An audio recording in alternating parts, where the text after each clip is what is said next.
So I'm going to start by asking everybody to introduce themselves in just a minute, but I want to make the opening comment that I come from New Mexico. We're a much smaller city. I just looked it up. We're the 31st largest city in the United States at about 560,000.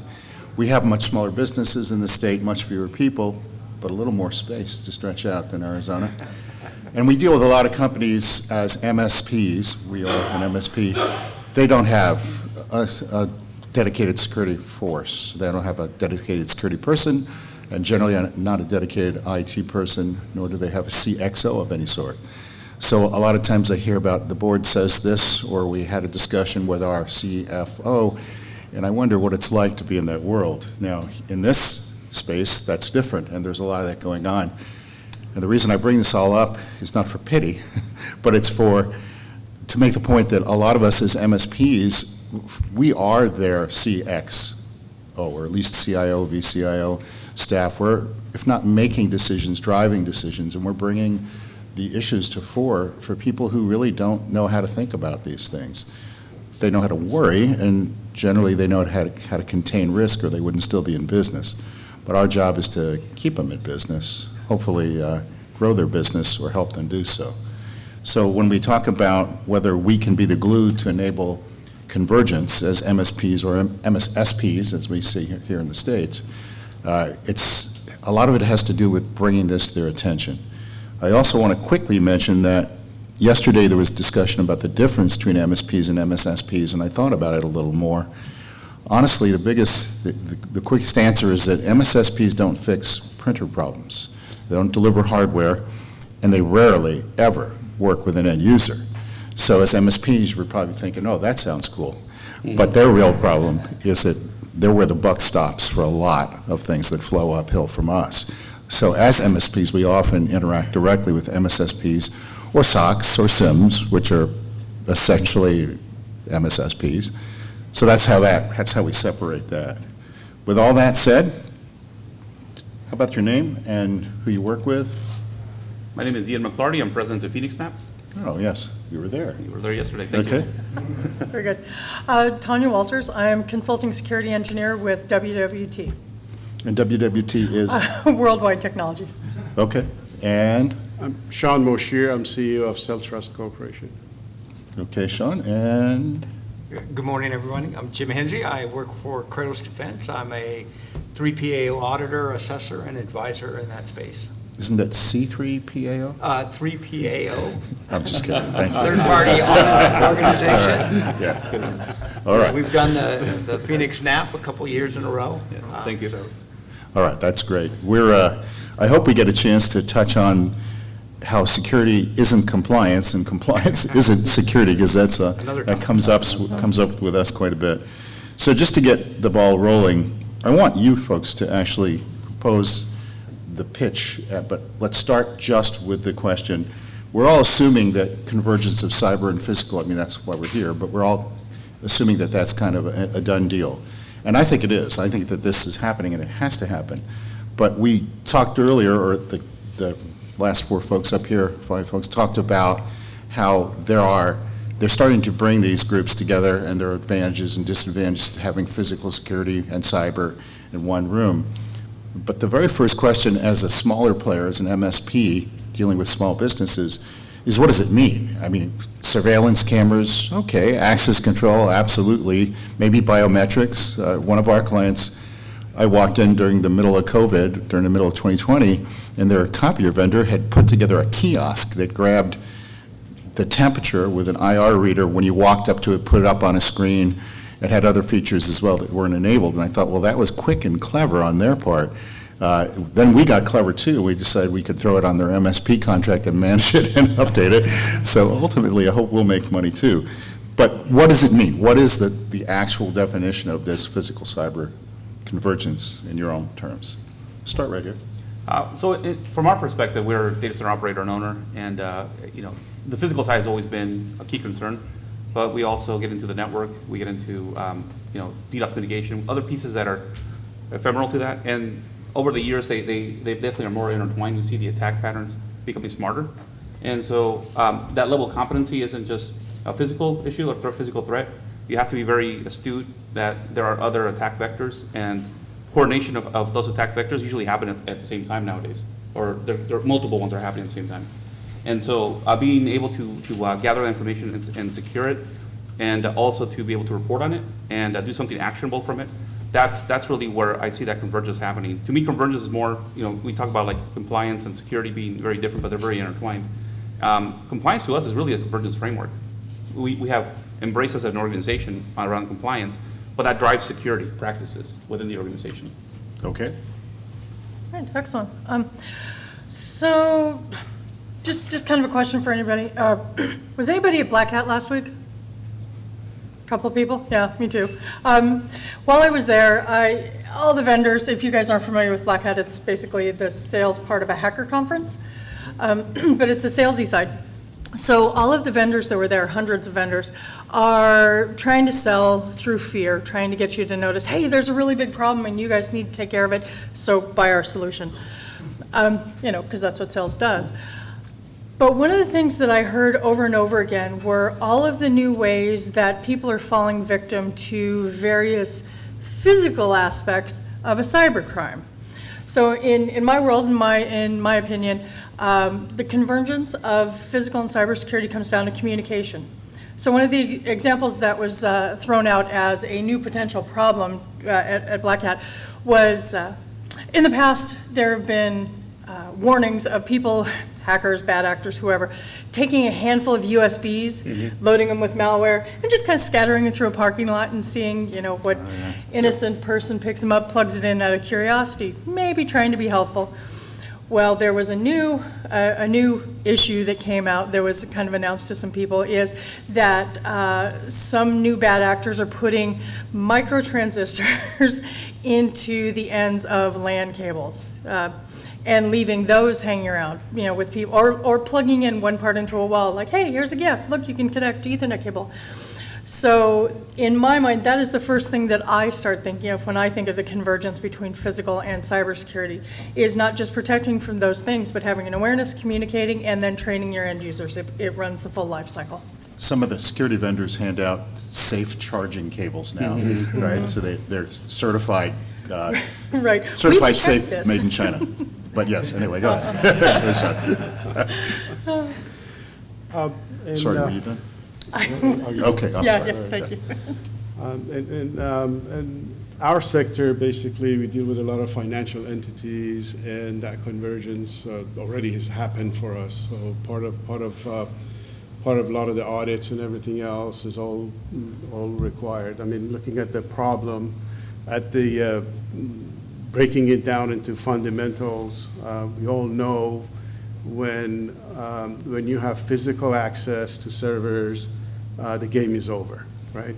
So it is, when you're dealing with a lot of the different companies, especially organizations that have a lot of sensitive information, that convergence is already there. It's a done deal, and it has happened. So now the most important part, I mean, we talk about security and policies just a bit, and I think they're different, but they go hand in hand. It's different, you can think of compliancy helping you to stay secure, and that's it's a requirement, because a lot of the organizations think of security, when they think of security, and they're not think of compliancy, they're going to fall behind, because they're required. They go hand in hand. Yeah, I think for MSSPs, they are the glue. It isn't a necessary activity for them to enable convergence. We have talked about how most of the small and medium businesses don't have a security professional. So the MSSP is that security professional bringing it in. We see the convergence from a physical to IT. We've seen it in log management. Log management has progressed up. Logs on the doors used to be into their own system at the data center, and now they're being fed into a larger SIM. So we see that convergence. We also see convergence up the stack into the applications as well. So this convergence is happening. I think we all agree on that. MSSPs can be the glue, and it is an opportunity for the MSSP for increasing their business, right? You can go in and help the business be in a more secure posture. I think that is a good job of the MSSP. So early on, when we started to move into voice provisioning, we started doing hosted VoIP. At first, it was a defensive move for us as an MSP to, hopefully prevent people who had, outsourced their support to Zenith or somebody at the time to come in and take a client by providing phone service. And then later we realized there was better integration and, UCaaS, et cetera, that was out there, and we could actually really improve our service delivery. Same thing happened again with cameras and with video surveillance, and then access control still happening. All that convergence happening. But one of the things that I discovered is that we end up with one or two SOCs, then there's video data, what everybody loves to call data silos develop. And with a DOE background in the early 90s, having stood in some of real missile silos, which is a humbling and unpleasant experience, that it hits me hard when we think data silos. So one of the things we need to figure out is how to actually benefit from all this newly collected data. Yesterday at the NAP, there was discussions of regulations that are going to require us to basically ship all our logs to the government one way or another. I'm exaggerating, I think. There are all these requirements, but all that is more and more data going somewhere to be analyzed and winnowed and whittled and understood and responded to. So I don't know of any MSPs yet handling video surveillance and access control data. They may be out there. I'm not integrated or not interoperating with them yet. What is our next move, and how do we leverage this? Because again, MSPs who work with MSSPs that's what the CX structure is in the IT. We are the IT department for all these small businesses. So where do we go from here? What's that next step for convergence? Yeah, so I talk about the hype cycle quite a bit when we look at that. Just it's good to know where the market is heading in general. And one of the things that has really a lot of the technology is moving fast, a lot faster than the hype cycle can keep up nowadays. Hype cycles go out on the Gartner side every year, right? Yeah. And now we see that cycle is getting faster and faster, and so these hype cycles are almost irrelevant at this point. Is that your phrase, hype cycle? Hype cycles, No, yeah. That's Gartner. That's the Gartner phrase. All right, thank you. It shows the maturity of product, right? Okay. And so it's always good for an MSSP to keep an eye on what's going on from a product perspective, where the market is heading in general, right? And so I think a big opportunity is going to be created for the MSSP and confidential computing in the future because of these data silos that you talk about, right? That there are secure and very mature and to be more mature even products that are and technology that has already been developed and is out in the market, but very few people are aware of. I mean, very few MSSPs are aware of this technology. Very few companies are aware of this technology. But I will tell you, life sciences is pushing for it, and COVID really drove that. You're talking about a lot of companies that had good information, healthcare information that couldn't be just shared with each other, but it's something actionable can come of it and actually create some good out of it. So they started figuring out ways to tap into that technology faster and adopt it faster than other verticals. And so we do see quite a bit of life sciences doing data sharing with confidential compute now, doing more and more of it. And these are big data sets. I mean, the enclaves, they're called security enclaves, they're getting bigger and bigger. And so there are mechanisms to do proper data sharing that is, abstracted out and secure. And more companies are trying to better leverage that. But that is a really good growth opportunity for MSSPs right now. And that's in the hype cycle, that's in a very early stage right now. But it's one to, as an MSSP, to watch out for. Thank you. Very good. My company is a systems integrator / VAR. For those of you that aren't familiar, it's just a value-added reseller and an SI. So I talk to a lot of vendors. I get a lot of pitches. Because of my position as a security specialist, I get to talk to vendors and customers that run the gamut. And there are a number of companies that or vendors that I've received pitches from lately. One is a physical security vendor who is an up-and-comer. They're disruptive, just like we all are. We're all disruptive. But they not only do physical security cameras, sensors, that sort of thing, badge access, but they have decided that they're going to start breaching that chasm between physical security and cybersecurity, and they're building direct integrations into people's SOCs and SIMs and various log management tools. Got to give them big props for that. So their presentations are looking really good. I'm happy to name drop. The company's Verkada. They're a partner of ours. But one of the things that they brought to mind in the conversations that I've had with them is that they are providing so much data that the cyber side can't filter through it fast enough.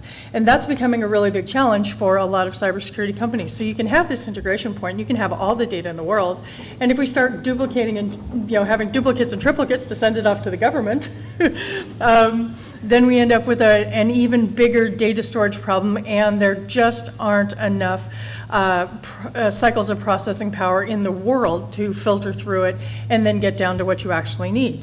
So there are a lot of other vendors that I'm getting pitches from that say they're coming in and they're going to take that data and they're going to break it out into multiple streams and filter out and dedupe and give you less info.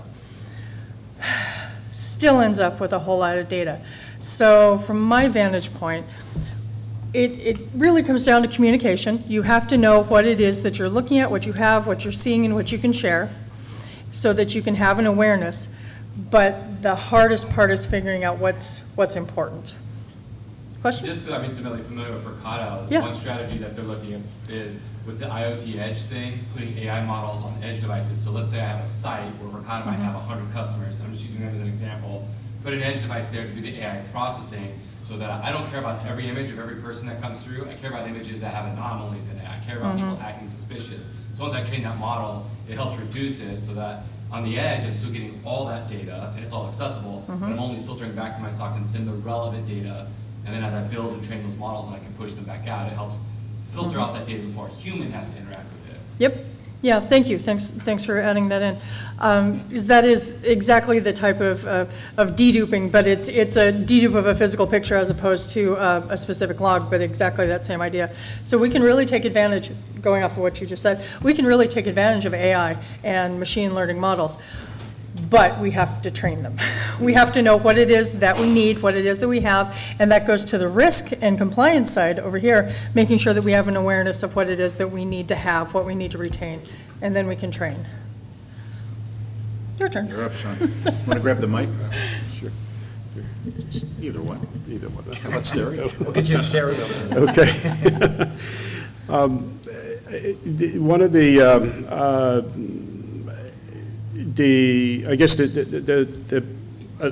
resources for smaller organizations is always limited, and so they have to kind of juggle things around. And obviously, when it comes down to security, it is important because larger organizations are not willing to do business with an organization that doesn't meet their criteria. And we all know a variety of cases where, they call it the weakest link, right? So they don't want somebody through your network coming into their network. So so you have to be at the certain level to do business with the larger organizations, and that's how you can grow your company. Otherwise, it becomes the chicken and the egg, and you get stuck in this chasm. Well, one of the things that the partners, MSPs and MSSPs provide is to provide you with the services that typically a lot more expensive for smaller organizations to be able to get to, and they're giving you the expertise to get where you want to be. And so, it's definitely highly recommended to take advantage of that. At the same time, I think it also has to do with the culture of the company and the organizations that we have to kind of start looking at it as we do business. Because as I mentioned, the organizations that are larger in size, they require that type of security, and you have to start building your infrastructure from ground up, your software from ground up to meet their requirement. Otherwise, you'll be at the point where you do have a company, you do have a software, and all of a sudden you're trying to make this sale happen, and it doesn't pass the criteria. Why? Because they've got all these experts on the other side sitting there, and they lay down, this plan, and we've all seen the 50 or 100 page of the security questionnaire. That's what they call it, the security questionnaire. So you laugh because you know you have to sit there and fill it out, and they want to know from A to Z about your organization. And if you're not prepared for that, you can't grow your company. So it is absolutely essential to be able to build it from ground up into getting into that, positioning your organizations to win in that sector. So. Yep. James? So I really see advantage in large data sets. There's a lot of advantage in sharing your data. As long as you're getting actionable advantage from that data, I think it's wise to share, right? We're starting to see video surveillance get shared. And the reason is because we have AI sets that can go over that video and see things that you did not see from a security guard perspective, or maybe something in the background that's of interest. So you can have my data as long as I get advantage out of that data. But I think it's a evolution into the convergence that all of this data will be in a larger data set. I know we have our Arizona partners looking for that data, and I think it's a good thing for them to have, right? If they can keep me safe from my data set, or even keep my neighbors safe from my data set, I'm happy to give that over. So sharing that data is really important. Do you guys have any thoughts on the Secure Graph API initiative? A secure graph? Secure Graph API is Cisco, Palo Alto, and a bunch of other security providers, Google Cloud, Microsoft, AWS, put their direct telemetry into the Secure Graph API, and it's open for people to go and look at those signals and do their own telemetry, and you can contribute to it. And I've heard from yesterday today, a lot of people talk about that centralized thing, and I'm familiar with it, but I don't have any personal experience with it, so I was curious if the panel had any thoughts on that data set it's like an open source spam block for security telemetry. So absolutely, I think open source is definitely the right way to be. Transparency is good, right? I personally don't have experience with that, but from an open source perspective, open source has proven itself over and over. So that's really a good step for the data set. I want to steer this back. We've only got, I believe, about 5 minutes. Is that right? Okay, so I want to finish this up, and we can take that offline. One of the things that occurs to us when we go out and we bring in new clients or analyze the businesses we already support, there's an area where physical and cyber kind of overlap that's not often brought up, and it's about reputation and protection. And years ago, when I first started giving away our used up polos, right? We had a Net Sciences polos to give away. I was always very careful not to give them away in New Mexico. I sent it to a friend in Sacramento, another fellow in Boston. One of my texts had pointed out we didn't really want to turn the news on one night and see a guy wearing a Net Sciences shirt, getting beaten by the police or something. I thought, yeah, that's funny, but there's a better example, and maybe you guys remember this. Right after the ISIS made the news in our country, ISIS, there was a video that showed some poor guy's pickup truck with his logo still, his name and logo still inside of it, some business out of Texas, as I remember. And of course, in the bed of the truck was an A2, for those that don't know, a 50 caliber machine gun, essentially. And they were rattling away, tearing stuff up, and there's that guy's logo and name right there. And I thought, reputation, protection, failure. So we try to tie that, not that imagery, but we try to talk to people about that. And I'm actually going to be doing some of that tomorrow in Prescott and visiting a new business.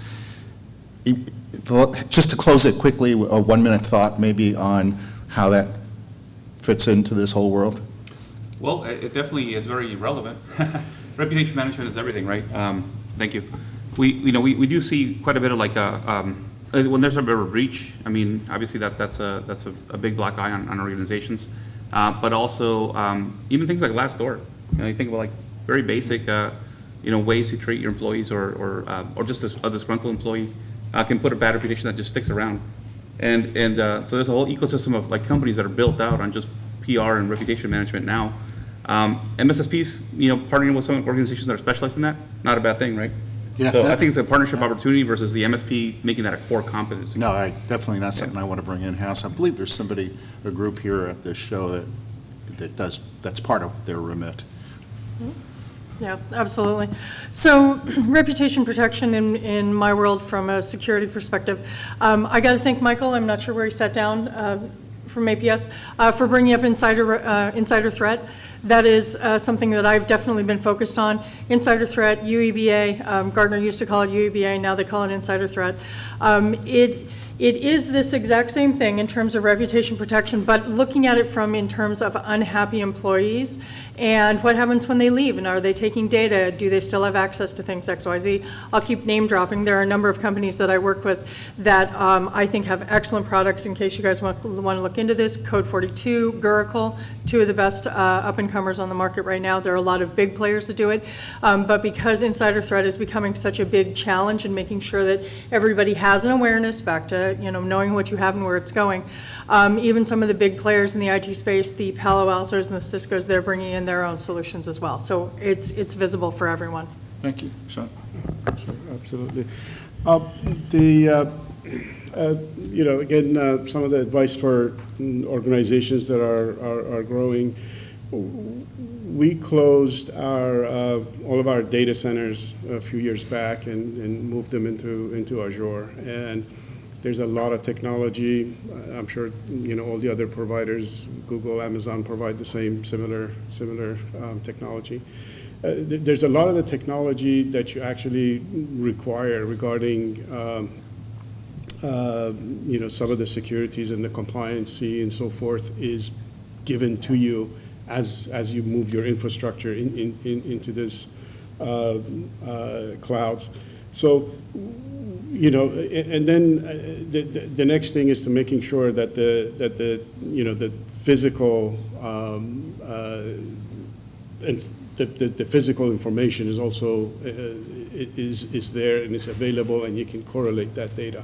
And they'll give you tools to actually correlate this information together. And as it was mentioned earlier, looking for anomalies and things like that.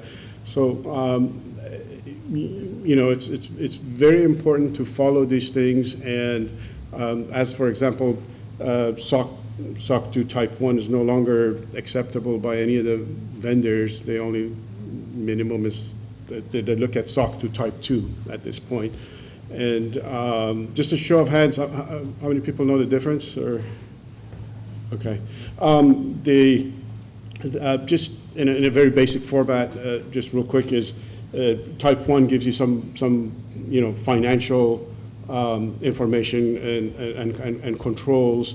And it's a snapshot, and Type 2 gives you security processes, availability, integrity, privacy and confidentiality and so on, and it's for the biggest difference is for a duration of time, like a 12 months, and that makes all the difference in the world for businesses to do to be able to do business with you. And the other most important item is that as bigger organizations hold you to make sure that you're compliant with these SOC 2 Type 2s, they also expect you to have your vendors who do business with you to be compliant. So be prepared for that as well. That's a big issue because they're going to go down the list of the vendors you do business with and you pay, and they're going to say, okay, how do you know they're compliant? Give me information about that. So I'll just leave it with this. Actively manage your reputation, both personally and from an MSS. Both your reputation and brand is out there. If you're not actively managing, somebody will for you. Nice. Thanks, everybody. Once again, I want to say that the answers were much better than the questions. So that makes my job a little easier.